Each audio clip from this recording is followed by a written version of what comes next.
talking. Oh gosh. Okay, but other than that, there's just a lot of things for me personally. Like I said, I'm trying to get into screen acting or screenwriting, and there seems to be. Well, what do you do? Do you study the sort of books that are available, and the sort of classic books, aren't there, on screenwriting and Yeah. classic studies? I mean, I suppose screenwriting hasn't really changed. I mean, the ways into it haven't changed for 50 years. Yeah. The discipline of it Right. hasn't really changed. But It ain't the same as writing for the theatre. It ain't the same as writing a novel. I think where I come into contact as an actor, where I come into contact with screenwriting, of course, is when people send me scripts or I'm having to work on scripts.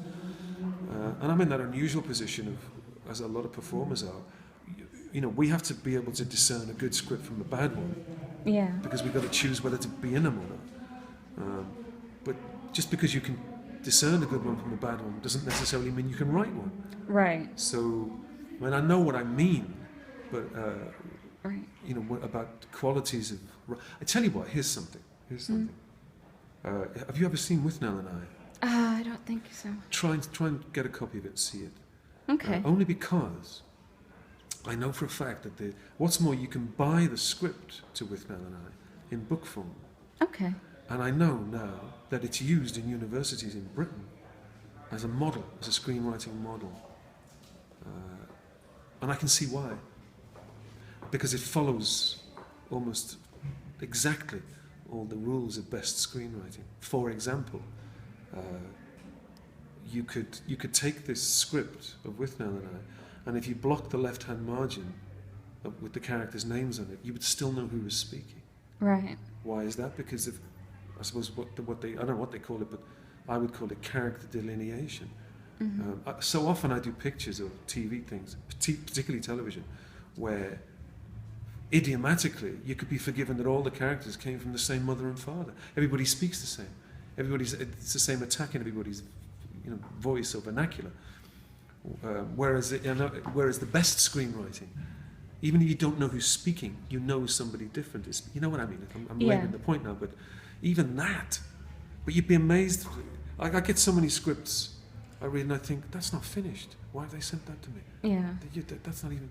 They should go back and redraft that. That's not even completed.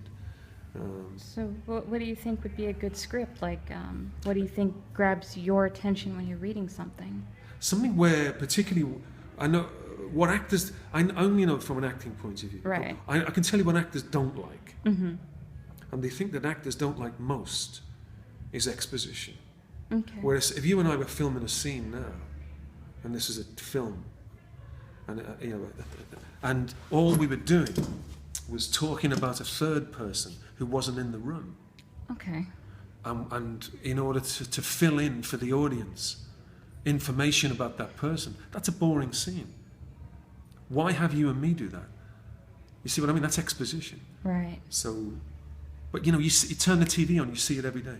Mm-hmm. And it's nearly always in soaps. Yeah. I'm not denigrating soaps, but it's a nature of it. Right. Where you have to be, you're constantly being told the plot. Mm-hmm. Keep up. Here's the plot. Here's the story.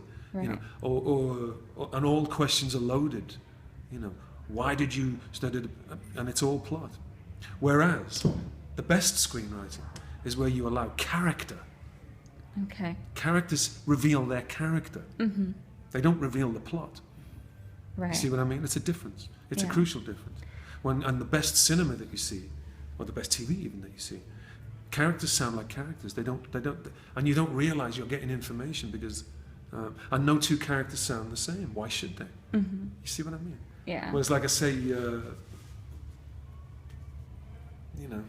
anyway, that's it. That's my Paul McGann's fourth lesson. Good and bad screenwriting. Yeah. Anyway. I was also going to add quickly, and now the words are lost to me. On that subject, I was going to ask, science fiction. You mentioned on the panel that the time slots for science fiction have gone down. Do you think that the genre is maybe dying out, or do you think it's under pressure? I think televisually because, a few different reasons, but chiefly because of video games. Okay. It's because it's in competition with them. Science fiction needs. Think of Doctor Who, for example. Doctor Who has to look impressive. Right. But if you want to make explosions or crash bang wallop or visual effects, you've got to pay for them. And what's more, they often take most of the resources of a particular episode. You want to make a 50-minute episode of something that includes chase sequences and CGI, and that's expensive. Mm-hmm. Whereas if it like Moffat, I think Moffat's point was, or what he was alluding to, is if you condensed the time frame of an episode, then necessarily you're condensing the expense, but you're giving writing a chance. Right. I think he was making an elliptical complaint, Mm-hmm. and he was in a good position to do it. He's a writer. Yeah. He doesn't want to write crash bang wallop. He wants to write characters. You see what I mean? He wants to write. Again, it's going back to the point I was trying to make before. Right. And necessarily in sci-fi, you need a certain amount of visual effects, but not always. Sci-fi is also about, ideas. Oh yeah. One of the greatest sci-fi pictures ever made was a 1950 French movie, Jean-Luc Godard, Alphaville. Have you ever seen this film, Alphaville? No. See it. But I'm gonna. Yeah. Definitely. You're an hour in to the film before you even know it's a science fiction picture. Yeah. You think you're watching one thing. It's ostensibly it's set in Paris, and it's ostensibly a police chase drama. They're after some crooks in Paris who are trying to rob a bank. An hour in, Wow. you realise there's aliens involved. You never see them. It's fantastic, Yeah. and it's a my. masterpiece. Yeah. And then there are certain. I won't ruin it for you, but there are certain visual effects in it that in 1950s visual effects, and they're stunning. Mm-hmm. The first one includes drops of water coming out of a tap, and you can see things in the drops. Anyway, I won't even spoil it for you.